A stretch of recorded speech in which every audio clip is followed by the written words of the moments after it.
Hi friends, welcome back to Mahabharata series episode number 154. ఇప్పటి వరకు కురుక్షేత్రం 3వ రోజు యుద్ధం ఎలా జరిగింది అన్నది నా ప్రీవియస్ వీడియోలో వివరించాను. ఎవరికైనా ఇంట్రెస్ట్ ఉంటే మీరు ఆ వీడియోని కూడా చూడొచ్చు. ఈ వీడియోలో 4వ రోజు గురించి ఎక్స్ప్లెయిన్ చేయబోతున్నాను. So let's get in to the video. 4వ రోజు యుద్ధం ప్రారంభమైంది. భీష్ముడు అపారమైన కౌరవసేనతో కురుక్షేత్రముకు కదిలి వచ్చాడు. ద్రోణుడు, సుయోధనుడు, బాహ్లికుడు రణరంగం చేరుకున్నారు. భీష్ముడు భయంకరంగా శంఖనాదం చేశాడు. గజే సమూహములు గీంకారాలు ప్రతిధ్వనించాయి. పాండవ సైన్యము కూడా యుద్ధరంగమును ప్రవేశించింది. కృష్ణుడు, అర్జునుడు పాండవ సైన్యములో సూర్యచంద్రుల మాదిరి ప్రకాశించారు. పాంచజన్య దేవదత్తములు పూరించారు. బేరి తూర్యనాదములు మిన్నుమిట్టాయి. ఇరు సేనలు 4వ రోజు యుద్ధములకు సన్నద్ధమయ్యాయి. ఇరుపక్షములో చతురంగ బలగములు ఒకరితో ఒకరు తలపడ్డారు. తోమరములు, కుంతములు, చురుక్షులు, బల్లెములు, గదలు మొదలగు ఆయుధాలతో కాల్బములు పోరు సాగిస్తూ ఉంది. కరవాలమును తిప్పుతూ శత్రువులను తూలుమాడుతున్నారు. గదలు, ముసలములు, ముద్గరములు మొదలగు వానితో ఒకరినొకరు మోదుకుంటున్నారు. భీష్ముడు ఎక్కడ చూసినా తానే అయి యుద్ధం భూమి అంతా కలియ తిరుగుతున్నాడు.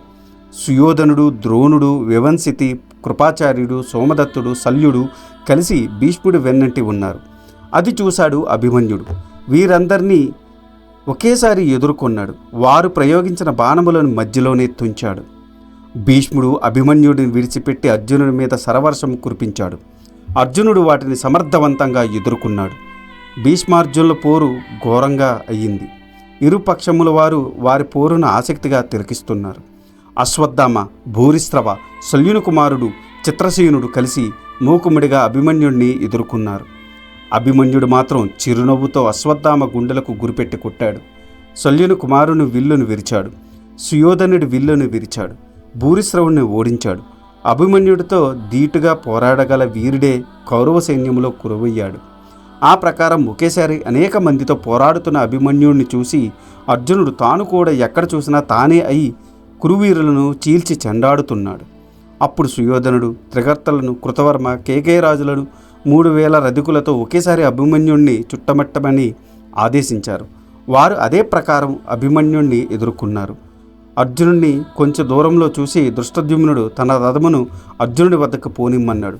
దృష్టద్యుమ్నుడు అర్జునుడి రథమును అధిగమించి ముందుకు పోయి కృపాచార్యుని 3 శరములతోనూ 10 శరములతో శల్యుణ్ణి కృతవర మీద ఒక్క బాణం సంధించాడు.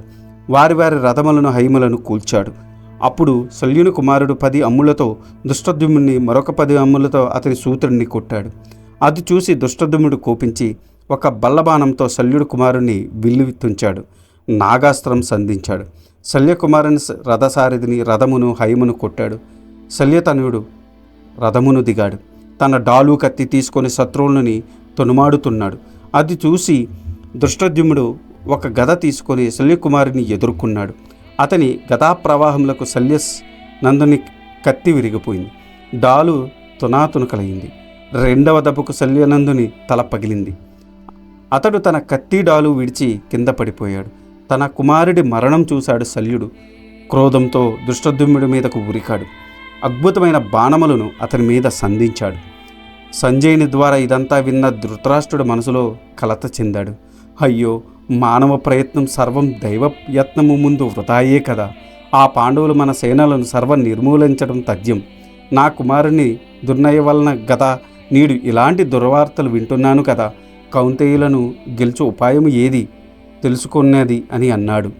అది విని సంజయుడు, ధృతరాష్ట్ర మహారాజా, ఇదేం చూచావు? ఇంకా ఎంతోమంది వీరులు చనిపోయారు. చెబుతాను విను.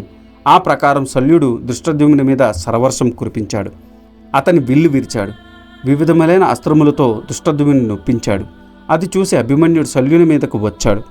అది చూసి సుయోధనుడి చేత ప్రేరేపించబడి దుర్ముఖుడు, దుస్సనుడు, దుర్మన్నుడు, సత్యవ్రతుడు, చిత్రసేనుడు, పురుమిత్రుడు, వివంశితి, వికర్ణుడు వారి సేనలతో అభిమన్యుని దృష్టద్యుమ్నుని చుట్టుముట్టారు. కానీ వారందరినీ దృష్టద్యుమ్నుడు సమర్థవంతంగా ఎదుర్కొన్నాడు.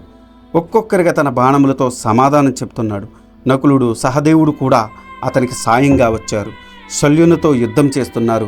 వారినందరినీ శల్యుడు తన బాణములతో నొప్పించాడు, తరిమి కొట్టాడు. పాంచాల మత్స్య దేశాధీశపతులు నకుల సహదేవులకు ఇరుపక్కల నిలబడి శల్యుడితో యుద్ధం చేస్తున్నారు.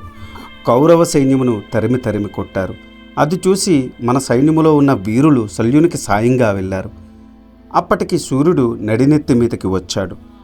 నేడే సమరముకు సమాప్తమో అన్నట్టు భీమసేనుడు తన గదా తీసుకొని తీవ్ర కోపంతో నీ కుమారుడు సుయోధనుడికి ఎదురుగా నిలిచాడు. అప్పుడు నీ కుమారులందరూ కలవరపడ్డారు. సుయోధనుడు మగధ దేశాధీశుని తన గజబలంతో భీముడిని ఎదుర్కొన్నారు. మగధ దేశాధీశుని గజబలము చూశాడు భీముడు. చిరునవ్వు నవ్వాడు.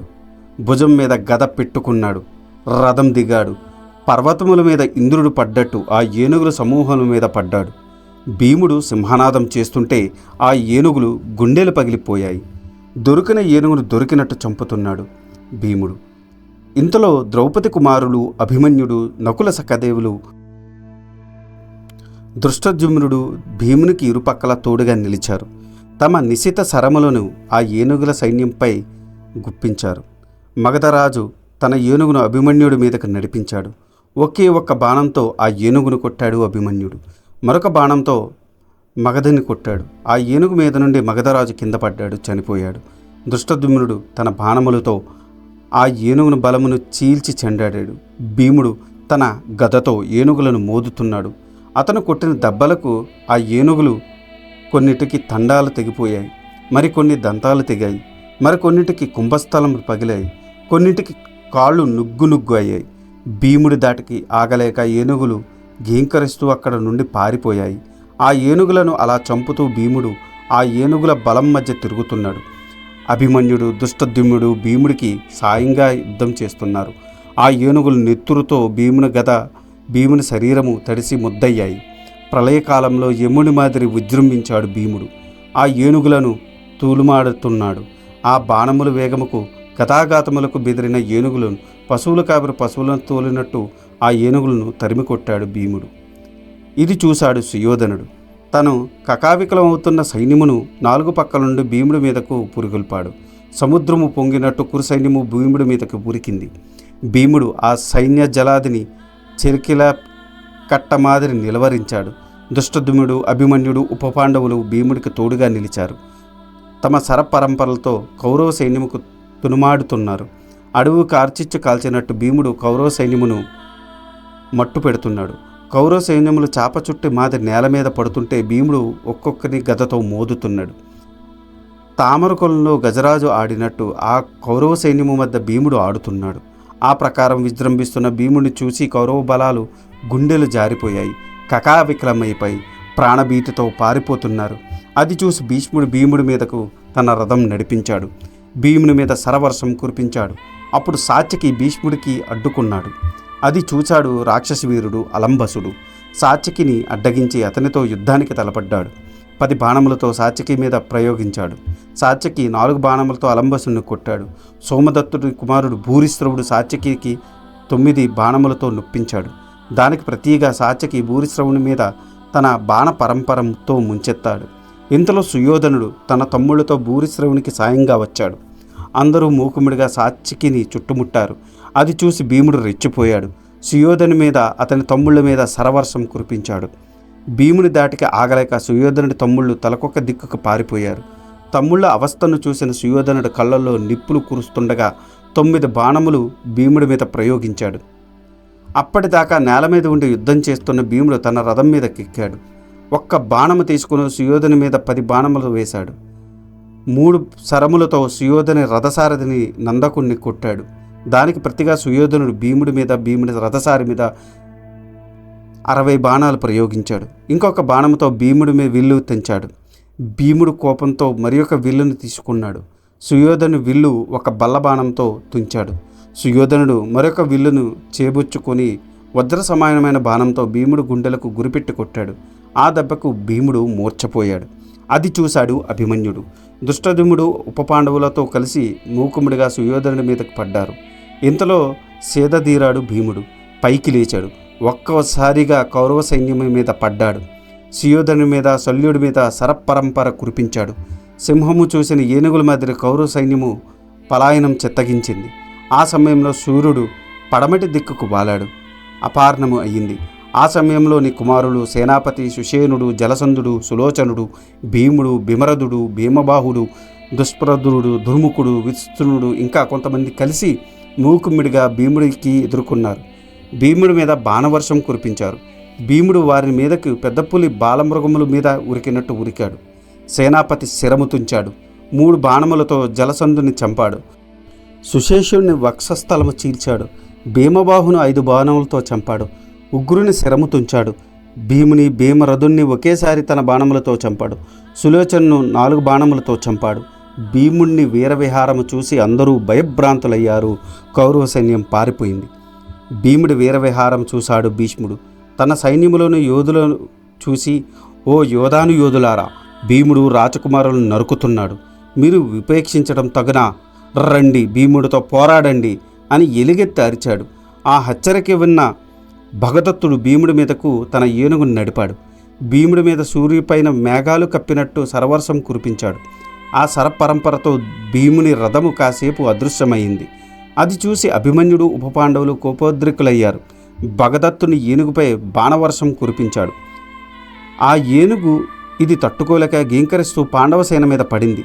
తన ఇష్టం వచ్చినట్టు పాండవసేనను తొక్కుతూ తొండముతో ఎత్తి విసిరివేస్తూ పాండవసేనను నిర్మూలించసాగింది. దాని పాదముల కింద పడి ఎంతోమంది పాండవ యోధులు పరమదించారు. అది చూసి పొంగిపోయిన సుయోధనుడు తన రథమును భీముడి మీదకు పోనిచ్చాడు. భీముని గుండెలు తాకేటట్టు పలు బాణాలు ప్రయోగించాడు. భీముడు కొంతసేపు దిమ్మరపోయాడు. అది చూశాడు ఘటోత్కచుడు. తండ్రికి సాయంగా వచ్చాడు. సాయం సమయం అవుతుంది, అది మాయా యుద్ధముకు అనువైన సమయం అనుకున్నాడు ఘటోత్కచుడు. ఒక్క ఏనుగునెక్కాడు. కౌరవసేన ముందు నిలిచాడు. ఇంద్రుడు ఐరావతం ఎక్కి వస్తున్నట్టు ఉన్నాడు. భ్రమ కల్పించాడు. తన చుట్టూ దిక్పాలకుల మాదిరి దానవ వీరులు వస్తున్నారు. ఘటోత్కచుడు సుయోధనుడి మీదకు తన ఏనుగును పోనిచ్చాడు. అతనిని తన క్రూరమైన నాచారములతో నొప్పించాడు. ఇంతలో భగదత్తుడు ఘటోత్కచునికి అడ్డు తగిలాడు. ఘటోత్కచుడు వాటిని పట్టుకున్నాడు. వాడి ఏనుగుని చంపాడు. భగదత్తును అవతలకు విసిరేశాడు. అది చూసి కౌరవసేనలు పారిపోయాయి. మరలా సుయోధని మీదకు వచ్చాడు ఘటోత్కచుడు. అది చూసి భీష్ముడు ద్రోణుడితో ఇలా అన్నాడు, ఆచార్య, మాయాయుద్ధంలో ఘటోత్కచుడు ఆరితేరినవాడు. భగదత్తుణ్ణి చంపాడు. సుయోధనుని మీదకి పోతున్నాడు. మనం వాడికి అడ్డుపడాలి. అసలు భగదత్తుడు మహావీరుడు. ఘటోత్కచుడితో యుద్ధం చేయడానికి సమర్థుడు. కానీ ఒక్క దెబ్బకు భగదత్తుడు వాడి ఏనుగు మట్టికరిచాయి అన్నాడు. కౌరవ వీరులారా, ఘటోత్కచుడు సుయోధనుడి మీదకి పోతున్నాడు. రండి, సుయోధనుడికి సాయంగా నిలవండి అంటూ తన చెయ్యి పైకెత్తి అన్ని సేనలను అక్కడికి రమ్మని పిలిచాడు. తన రథమును కూడా ఘటోత్కచుడి మీదకు ఉరికించాడు. అందరూ ఒక్కసారిగా ఘటోత్కచుడి మీద పడ్డారు. అది చూసిన యుధిష్ఠిరుడు మొదలగు పాండవులు, పాంచాల సైన్యము, మత్స్య సైన్యము, ప్రముఖ దండనాయకులు కౌరవ వీరుల మీదకి ఉరికారు. యుద్ధము భీషణ రూపం దాల్చింది. భీష్ముడు పాండవసేనను తునుమాడుతున్నాడు. బీరవహారం చేస్తున్నాడు. ఘటోత్కచుడు కూడా విజృంభించాడు. సింహనాదము చేశాడు. అతని సింహనాదం విని కౌరవసేనలోని ఏనుగులు నిజంగా సింహం వచ్చిందనుకుని కకావికలమయ్యాయి. అది చూసి భీష్ముడు ద్రోణుడితో, ఆచార్య, సూర్యుడు అస్తమిస్తున్నాడు. ఘటోత్కచునితో ఇప్పుడు యుద్ధం చేయడం మంచిది కాదు. ఇప్పుడు పోయి రేపు వచ్చేదము అని అన్నాడు. ద్రోణుడు సరే అన్నాడు. ఆ విషయం అందరూ రధికులకు తెలియజేశారు. యుద్ధం ఆగిపోయింది. కౌరవ బలములు వెనుగుదిరిగాయి. పాండవ బలములు భేరి, సంఖ్య, తూర, భీషణ, ఘోషతో సింహనాదాలు చేసుకుంటూ తమ తమ శిబిరములకు వెళ్ళారు. ఈ ప్రకారం 4వ రోజు యుద్ధం విశేషాల గురించి వివరించాడు సంజయుడు. 4వ నాటి యుద్ధంలో తన వారు పరాజయ పాలయ్యారని విన్న ధృతరాష్ట్రుడు, సంజయ, నువ్వు ఎప్పుడూ పాండవులు విజయవార్తలు చెబుతుంటావు, వారికి మేలుగు చేస్తుంటావు, నా కుమారుల పరాక్రమం తక్కువ చేసి మాట్లాడతావు. మరి భీష్ముడు, ద్రోణుడు, శల్యుడు మిగిలిన శూరులు పాండవులతో యుద్ధం చేయడం లేదా? అయినప్పటికీ పాండవులు విజయులగుట కారణమేమి? వివరంగా చెప్పు అని అడిగాడు. ఇది ఈనాటి వీడియో. ఆ తర్వాత ఏం జరిగిందో తెలుసుకోవాలనుకుంటే మీరు నా నెక్స్ట్ వీడియో కోసం వెయిట్ చేయాల్సిందే. దానికన్నా ముందు నాదొక చిన్న రిక్వెస్ట్. నేను చేసే ఈ మహాభారత సిరీస్ వ్యాస భారతం నుండి కవిత్రయం అంటే నన్నయ్య గారు, తిక్కన గారు, ఎర్రాప్రగడ గారు తెలుగులోకి అనువదించారు. అదే ఈ మహాభారతాన్ని నేను మీకు యథాతథంగా అందించాలనే సదుద్దేశంతో ఈ వీడియోలు చేస్తున్నాను. జనరేటెడ్ ఇమేజెస్తో వీడియోస్ చేయడం కొంచెం కష్టతరమైన విషయం అయినప్పటికీ మన సనాతన ధర్మంలో ఉన్న మంచిని చెప్పాలనే ఉద్దేశంతో పూర్తి కథని ఈ వీడియోలో రూపంలో అందించడం జరుగుతుంది. అందుకని మీలాంటి వారి సపోర్ట్ నాకెంతో ముఖ్యం. మీరు నన్ను సపోర్ట్ చేయాలనుకుంటే జస్ట్ మీ అభిప్రాయాన్ని కమెంట్ల రూపంలో తెలియచేస్తూ, లైక్ చేస్తూ, 10 మందికి షేర్ చేస్తూ మన ధర్మాన్ని 10 మందికి అందేలా చేయాలని కోరుకుంటున్నాను. ఈ వీడియో కనుక మీకు నచ్చితే do like, share and subscribe. Thanks for watching. జై సనాతన ధర్మం.